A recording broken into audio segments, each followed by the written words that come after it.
Hello and welcome to the Raw podcast brought to you by the Sunderland Echo. Joe Nicholson and James Copley here reacting to Sunderland's 1-0 win over Leeds at the Stadium of Light. It's now back-to-back wins under interim boss Mike Dodds, who, as things stand, looks set to take charge as well of this weekend's match away at Bristol City. Sunderland, of course, still searching for a new head coach following Tony Mowbray's sacking just around a week ago.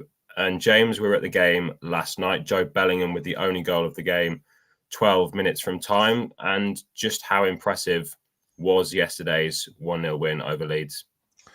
I think it was really impressive. I think the buy-in from the players to the new tactics at the beginning of the game were really good. We were all scratching our heads at 7 o'clock when the team sheet came out and Sealt was in. Pritchard came in as well. Whether Sunderland were going to play a back five or stick with a back four, but then would O'Nien or Sealt move into midfield or Hume, we weren't really sure. But Mike Dodds got his tactics spot on. It helped nullify Leeds. I think the five at the back really helped. Obviously, Ballard was in the centre, and then you had sort of Luke O'Nien off to your left, and then Jensen Sealt on your right. Huggins and Hume on both wings were fantastic. But then the goal came when Dodds tweaked it slightly, and he sort of went forward at the back. He brought Ekwa on for Sealt. And it definitely was a forward at the back, but then Clark, towards the end of the game after Sunderland scored, was obviously playing very deep as Leeds looked to get the equaliser. So it was very structured, very measured, very calculated, and I thought actually really impressive. I think Mike Dodd's stock coming out of that game is it's gone through the roof really. Daniel Farke's a promotion-winning manager from the Championship, Premier League experienced manager, and I think Mike Dodds has got one over on him there. And Daniel Farke comes across as a really nice bloke, to be fair, but was clearly frustrated after the match with his team's performance. I think he accused Sunderland of parking the bus. I think that's probably a little bit harsh. I thought Sunderland were well worth their victory. Excellent defensive display. I mean, the work rate from the players, which I'm sure we'll come on to, was magnificent at times. But yeah, a really good evening to be a Sunderland fan. I thought the atmosphere was good. Obviously, Leeds played the part in that as well with bringing so many fans. And I did not expect to be sitting here after West Brom and Leeds with 6 points from 2 after Tony Mowbray's sacking. But here we are, and it's testament to the players and the coaching staff. Yeah, I agree. I certainly didn't see 6 points from 6 going into these two games against two sides in the top 6, but as we've seen this season and even last season, Sunderland do tend to play better against those sides nearer the top of the table that will attack you and give Sunderland more space for them to go forward. I mean, we saw it earlier in the season against Southampton, where Sunderland put 5 past them at the Stadium of Light. So perhaps it did suit Sunderland playing against that sort of opposition. But the most impressive thing I thought last night was after the West Brom game, the way that Mike Dodds, as you mentioned there, did switch it up. Went to a back three, bringing Sealt into the side. As you said, we weren't sure what the formation was going to be. Bellingham dropped back into midfield with Pritchard kind of playing as a false nine, and it worked perfectly to nullify Leeds. But you did mention Daniel Farke's comments there. We'll just quickly touch on those. He mentioned that term, parking the bus, I think at least 3 times in his post-match press conference. He also said that Sunderland should have been down to 10 men after Somerville broke away and Clark kind of tangled with him. Did he have a point there as Leeds looked like they were going away on the counter-attack? I actually watched this this morning, and I think he's probably well within his rights to go down. But I think if he does, it's soft. I think Clark does tug on him a little bit, but it's not worthy of falling to the ground as he proved. I actually think if I was a Leeds fan and he goes to ground there and risks that decision not being given and he sort of wasted it, I think you'd be livid. I think you want him to go through and score the goal or try and score the goal. Jack Clark does definitely slow him up. It's borderline. It's pushing sort of pushing his luck really, Jack Clark. But I think I would say the same thing if it was on the opposite side. Fair play to Somerville for not going down. I think Daniel Farke, I got the impression he wasn't really bemoaning the decision, more his players' sort of naivety. I think he wanted Somerville to try and buy it. I don't think there was too much in it. If the shoe's on the other foot and Jack Clark sort of threw on the left hand side, there was still a lot of work to do, and he goes down under a little tug. I'd be livid with Jack Clark, to be honest. I do think where the goal is, had he gone down Somerville, I don't think it was a clear goal scoring opportunity. I think there was a long way to go before he got the shot off. Clark just sort of slowed him down, so I don't think it would have been a red, even if he had gone down, to be honest. You might say that's slightly different, really, but I did think he was reaching slightly, and I actually thought, in stark contrast to Sunderland's recent games, that the refereeing was fairly decent for what we've seen, especially after the West Brom game. I thought that was a pretty acceptable performance by the officials, and nobody was really talking about them after the game. I didn't even really see too many Leeds fans talking about the officials after the game, so perhaps just trying to deflect a little bit of the attention away from his team there. Mm-hmm.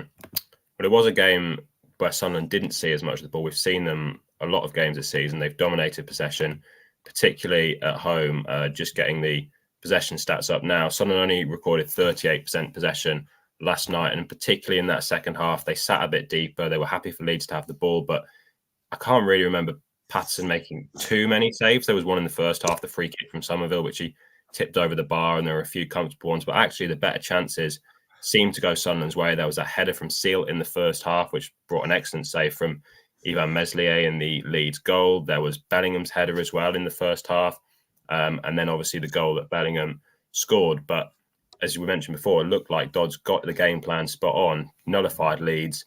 The back three I thought were excellent, of O'Nien, Silt, and who was the other one that came in? And Ballard was obviously in there as well. And then they did have that threat on the counter-attack with Pritchard being able to hold the ball up, and then his deliveries into the box were always a threat. And I think that was the other thing that Sunderland had last night, was that delivery from set pieces. They looked dangerous with Seal in the side now. It's an area they've looked vulnerable in the past, but now it looks like they can cause teams problems from set pieces.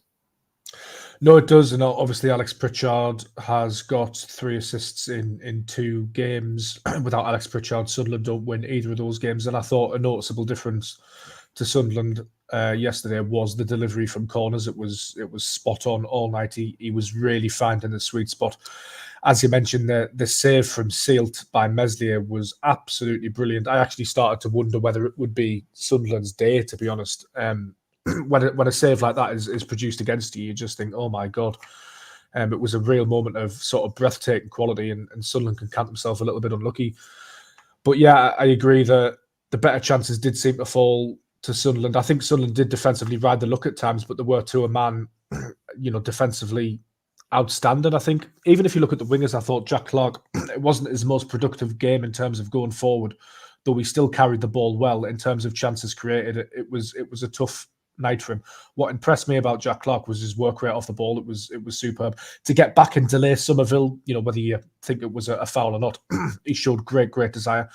And on the other wing, Abdullah Bar, although he had a tough game and he lost the ball a little bit, I think the one thing you can't question was his work rate as well. I think there were a lot of people frustrated with him, and I agreed with the decision to substitute for Roberts on, I think it was 58 minutes.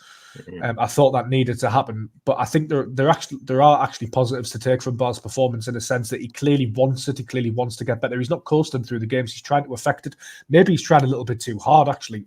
Obviously, his decision-making needs to improve a little bit. He still looks very raw, and he does lose the ball a bit high up the pitch, but actually his defensive work I thought was pretty impressive from the time he was on the pitch. And the 2 fullbacks at Sunderland at the moment are just absolutely brilliant. Huggins and Hume clearing the ball virtually off the line for Sunderland in the second half. Just outstanding performances from those 2.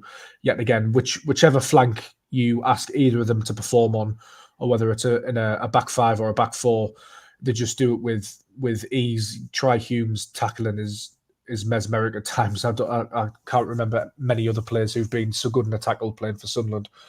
So there were absolutely boatloads of positives. Leeds are a good side. I think were they unbeaten in 7 or 9, Joe, coming in. They'd won 3 in a row. 3 in a row, and aside with Premier League quality in it as well, I know Patrick Bamford was on the bench. They did have a couple of injuries to Byram and Shackleton coming on, but if you look at that Leeds side on paper, the form they've been in, Daniel Farke's a good coach at this level. Even at the level above, he's shown aptitude. So it's just a really, really, really good win. And I don't think it's one any of us expected when we saw the team sheet. It's been a really interesting sort of 3 or 4 days with this sort of interim reign of Mike Dodds, and where that leaves us now, I don't know. But yeah, I think best display of the season, best result of the season, probably best group performance of the season.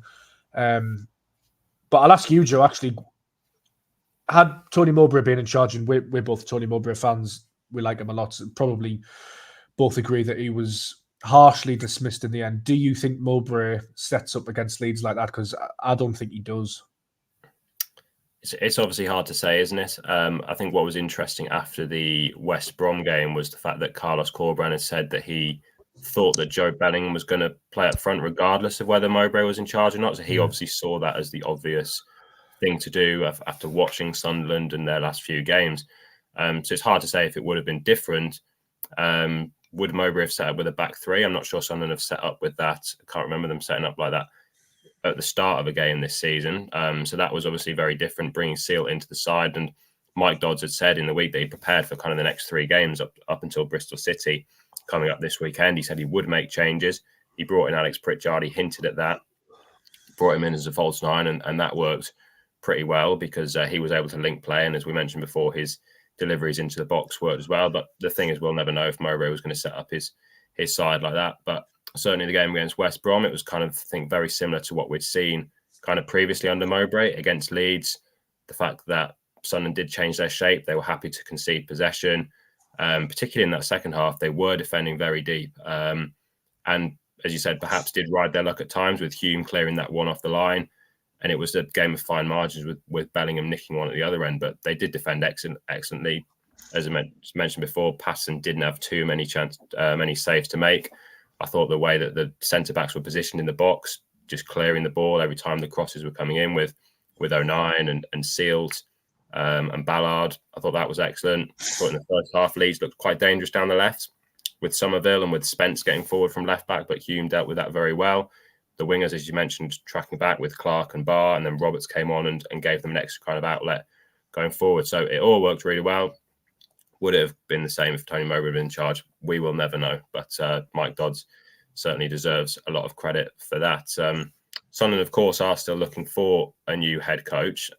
Reports coming out kind of yesterday and this morning that Will Still has held talks with the Sunderland hierarchy. These are reports from French newspaper L'Equipe, reporting that the Still has held conversations with Sunderland and that he initiated those conversations. So kind of what are your thoughts on that, James? Do you think he would be a good fit for Sunderland? Obviously, he looks like he's going to fit the model, but it does seem like an ambitious move to get him, as we've said all along.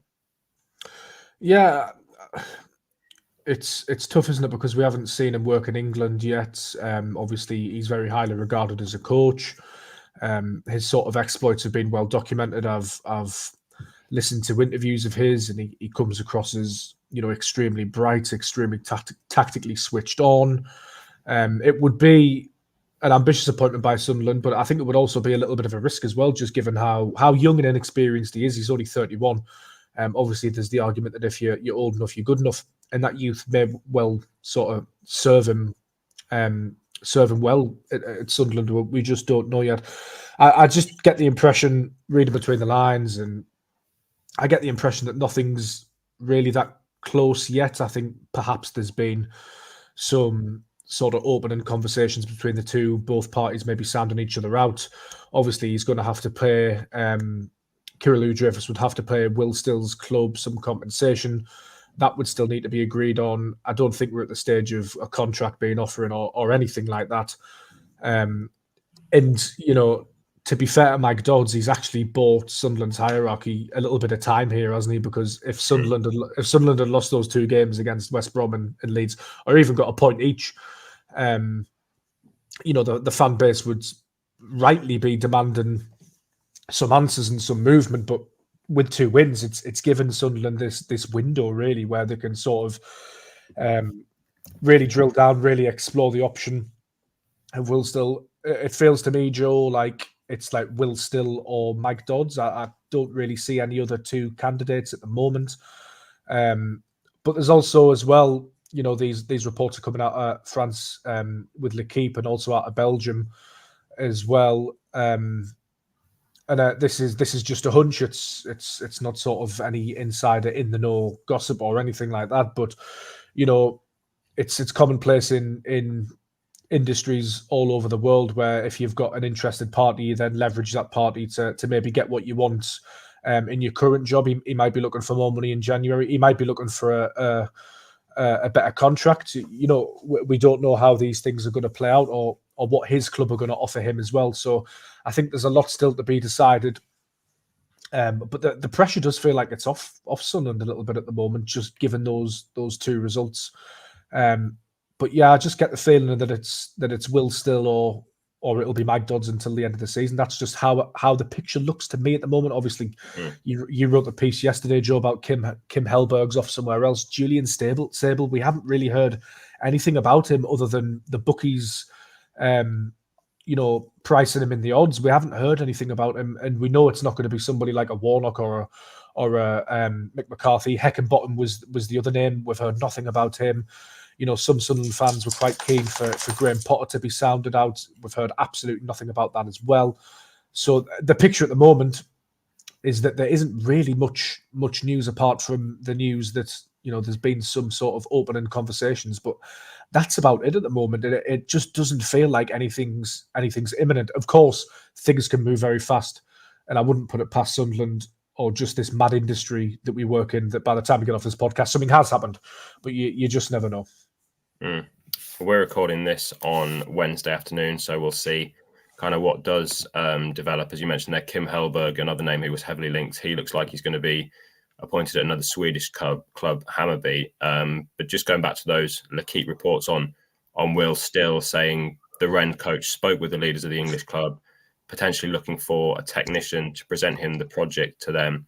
The Belgium initiated contract and is very interested. So that suggests to me if he's interested in the job and has held conversations with Sunderland, it'll be quite difficult for him to go back to Rennes where he's been managing, having had conversations with another club about potentially taking charge there. But as you mentioned as well, the other option, Mike Dodds, he has brought Sunderland's time now, which is very different to the last time that Mike Dodds was kind of in caretaker charge, where they had those 2 defeats against Doncaster and Cheltenham, and it felt like the club needed to make an appointment pretty quickly. It was about 2 weeks until they did eventually appoint Alex Neil, but there was a lot of pressure kind of built in that period. This time feels very different because we've had these 2 impressive results against West Brom and Leeds. But how much of a contender do you generally think Mike Dodds is after these 2 results against West Brom and Leeds?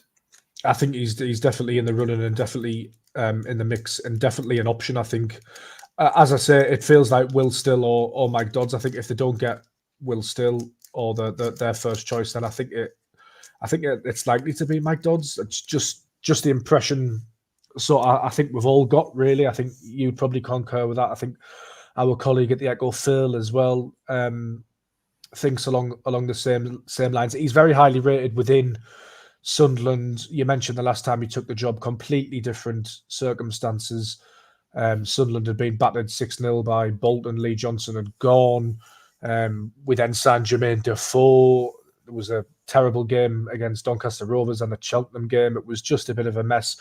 I felt for him at the time. He looked like a deer in the headlights, sort of thrown in at the deep end, hung out to dry a little bit. The club is completely different now. The structure's in place. He's got his feet under the table in terms of him being a coach. People forget that when he took that caretaker job the last time, he was actually interim manager of the under-21s, when he was promoted to take the first team for a couple of games. So just a mad situation that he was involved in. And on a personal level, I don't know Mike Dodds at all, but just listening to him speak after the game, it was nice, I think, to see him sort of vindicated, because he's clearly somebody who cares about the club, cares about his job.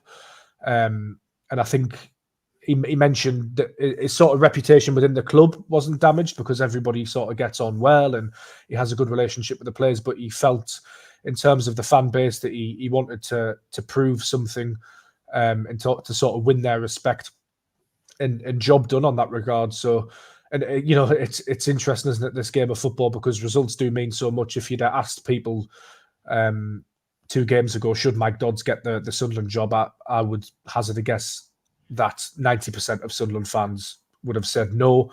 And I would be very interested to run a poll now asking, how happy would you be if Mike Dodds got it? And I reckon those numbers would have significantly shifted. I don't think it would be unanimous, but I think it's a lot more palatable now than it was sort of 10 days ago. And fair play to him, because that's through his coaching, his team selection, and his tactics. So his stock is really, really increased, and I genuinely think it's a possibility he could get it. Whether he gets it permanent on a 2-year contract, I don't know, but certainly maybe until the end of the season. I think what we do have to look at, Joe, with Mike Dodds, though, is that he's very much a club man, very much a Christian Speakman man. Kira Louis-Dreyfus will like him. If he does come and take the club for 6 months, can he then go back to being a coach within the setup? I don't know. That didn't work with Ricky Sprazier at Sunderland. Obviously, he took the job and then left. So they'll have to balance that up, as well as that, if Mike Dodds becomes Sunderland head coach, you either might have to sack him at some point in the future. That's not a knock against Mike Dodds. That's just being realistic. Or you might actually have to demote him. So there's that to consider as well. And Mike Dodds, I'm sure, will have his own ambitions in terms of being a head coach somewhere one day. So there is a lot of things to consider, a lot of things that could happen between now and Bristol City on Saturday. We'll probably be having a completely different conversation on Sunday knowing this club.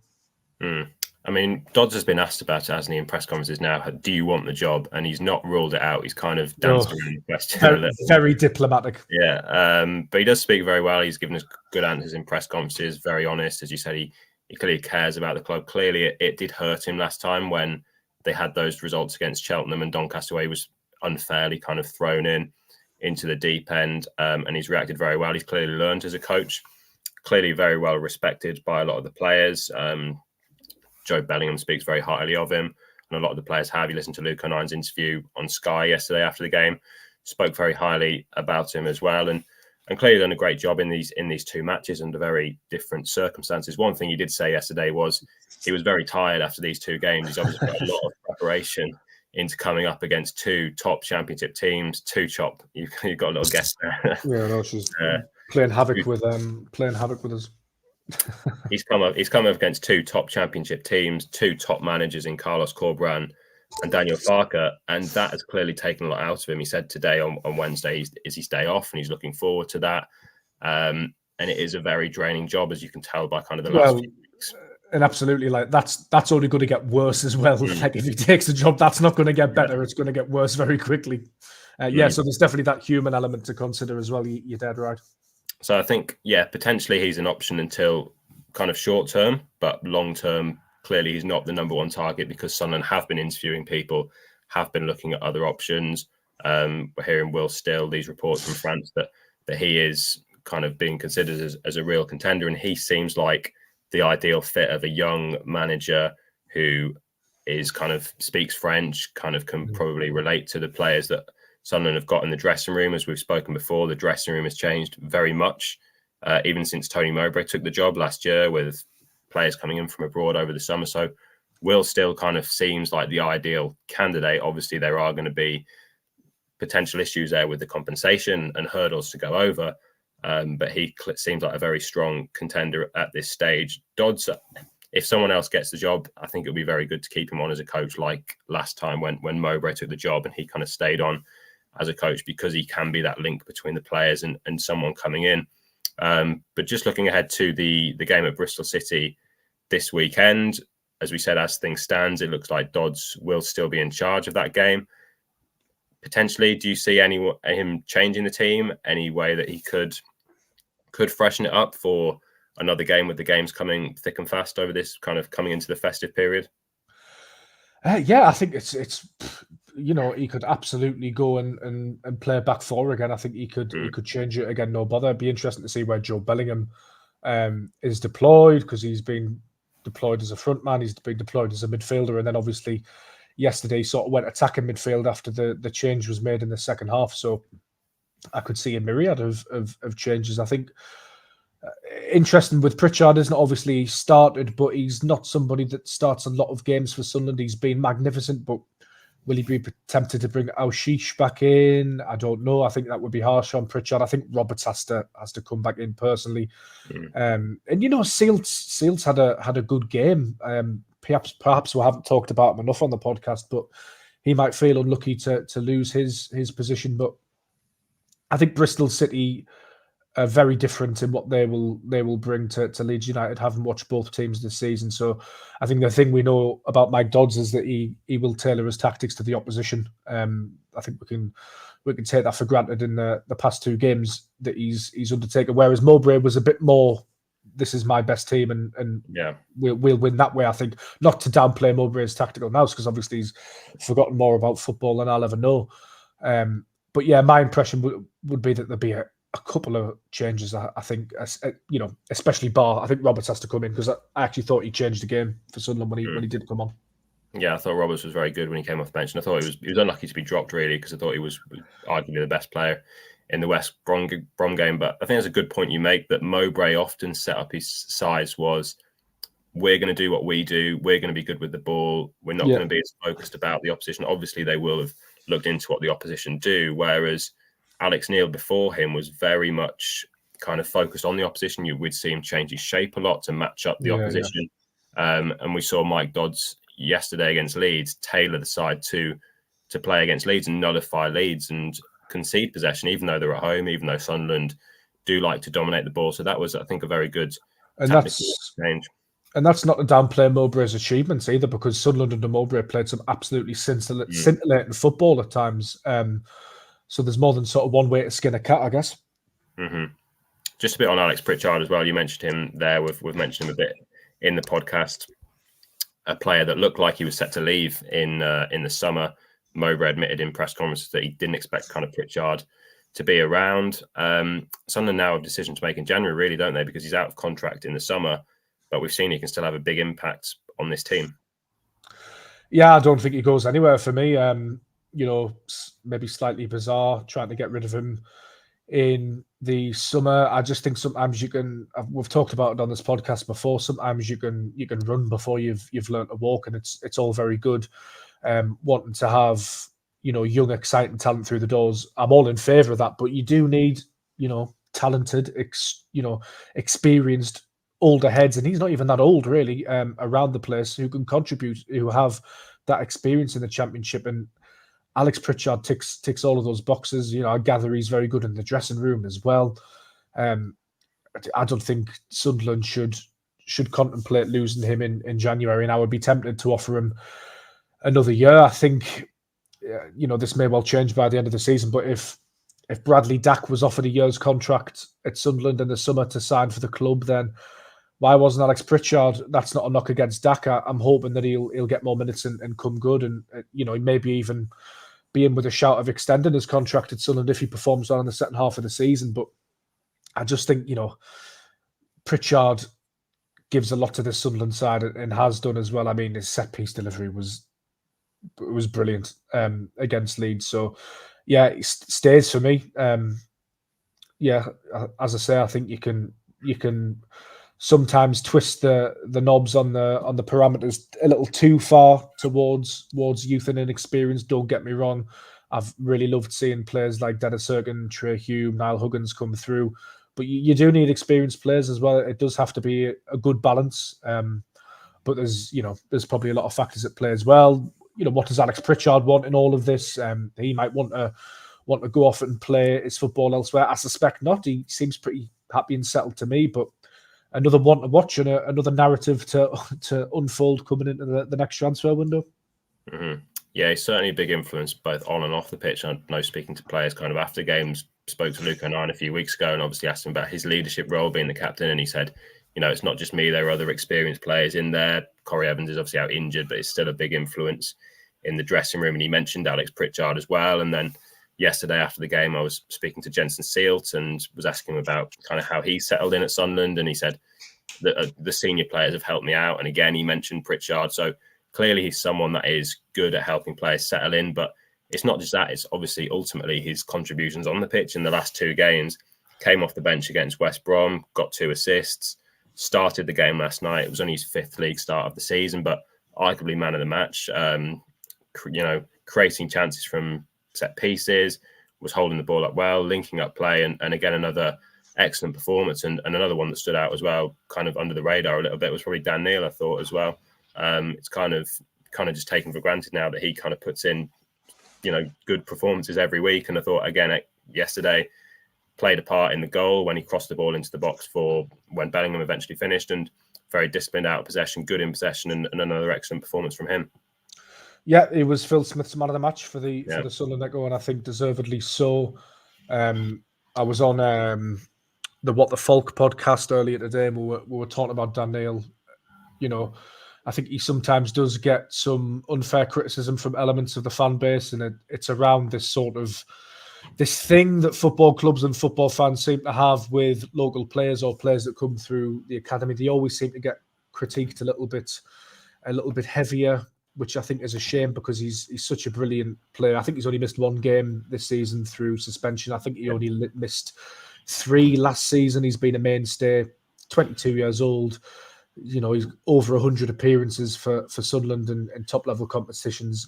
If we'd have signed him in the summer and he was playing as a new signing, we'd all be saying, oh my God, this kid we've got is fantastic. The recruitment team have done it again. He's a good player. He's going to get better. He cares about the club. He's passionate about the club. That's not to say that we can't critique Dan Neil when his performances are there. We absolutely can. But I think for me, if you don't rate Dan Neil as a footballer, I'm struggling to have a conversation with you about football, because I think he's that good.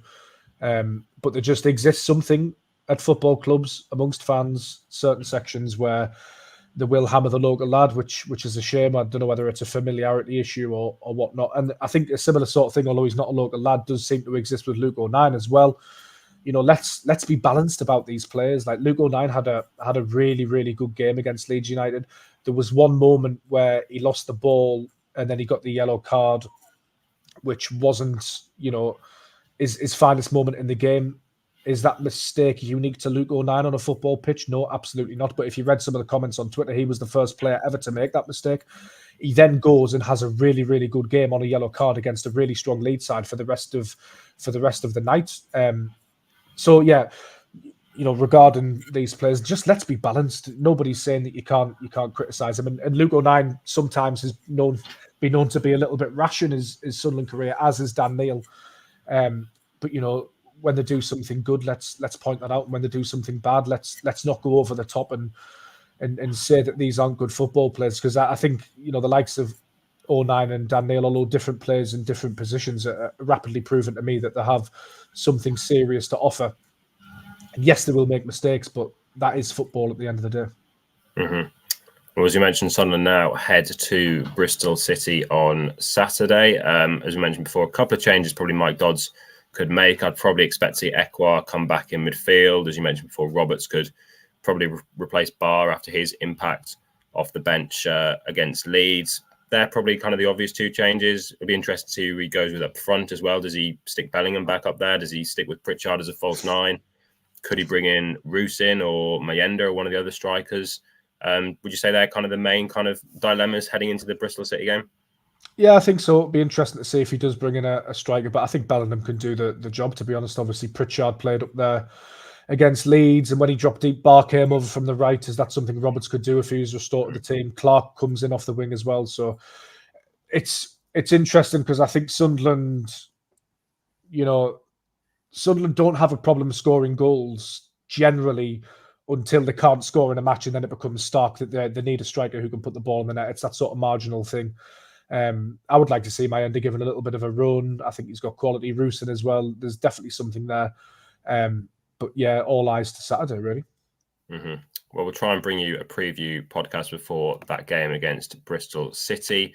Sunderland they stayed 6th in the Championship after that win over Leeds. That's ahead of Wednesday night's matches, although unless there was a big swing with goal difference, Sunderland couldn't drop out of the playoff places. So in a good position heading into the weekend's game against Bristol City before a home game against Coventry, and then we head into the festive period with an away game against Hull even. So James, thanks a lot for joining me on the latest episode of the Raw podcast, and you can head over to the SAFC section of the Sunderland Echo website for all the latest news, reaction to the game against Leeds, build up to the game against Bristol City, and the latest managerial news as well. So once again, thanks a lot for listening to the Raw podcast.